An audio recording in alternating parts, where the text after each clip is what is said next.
Let's get into it. Bears, Lions, though. Let's close this chapter here. Let's talk about it real quick. One of the biggest questions I have with this, and I want to get the chat's reaction to it as well and see where they're at. But Broder, Booner, coming out of this game, now you're heading into the Packers game.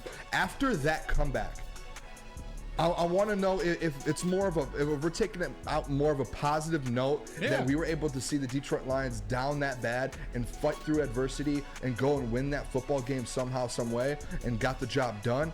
Or if it's on the other side to where it's like, hey, this football team's supposed to be a contender. They're supposed to be a top 5 team. They're not supposed to get down like that to those teams. Where are you at on that? Like, are you leaving this game with a positive note? Like, okay. And I also, too, I'm curious. Someone should ask Dan that question. That's a great question to ask in a press conference. Yeah, I'd be interested to see how he thinks about that. Like, hey, it's kind of like that. Are you throwing the tape away and burying it, or are you guys going to learn from it? It's kind of like that.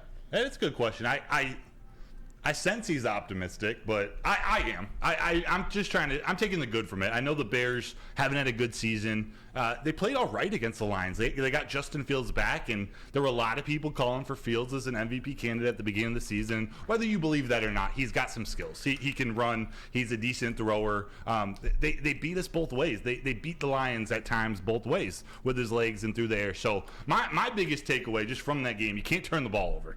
Definitely not 3 times or 4 times. Like, if you're going to do it, like in the Packers game, the first Thursday night football game of the year, Jared Goff threw an interception. I think it was in the first quarter. It was in the first half. He came right back, led a touchdown drive the very next drive. And I don't think they had a turnover for the rest of the game. So no turnovers. And you know how the Bears had, just over 40 minutes time of possession?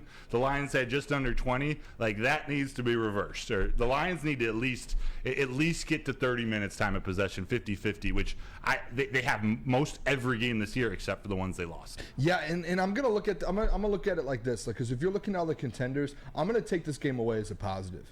That's where I'm at with it, brother. I really don't care. Like, I get you went down, but like this game right here, I just pulled up the 49ers. A couple weeks ago when they played the Vikings. In the third quarter, they were down 19-7. They were down 12 points in the third quarter, right? Detroit Lions were down 12 points with 4 minutes to go and pulled the win out. The 49ers were down 19-7 with about 7 minutes left of the third quarter. This is a game that the 49ers probably were favored by 7 points, 8 points. They went in as favorites. They went in as probably the number 1, number 2 team in football, and they laid an egg to the Vikings. Yeah. And that's where I kind of look at the Lions. They laid an egg. The thing is the 49ers laid an egg. They lost the game 22-17. It's the same thing like the Chiefs. Lions laid an egg, but they came back and they got that dub. And typically I would say, maybe that's it's an old Lions thing to where it's like, you're down and you find a way just to come back and win. That game just felt like a different Lions comeback.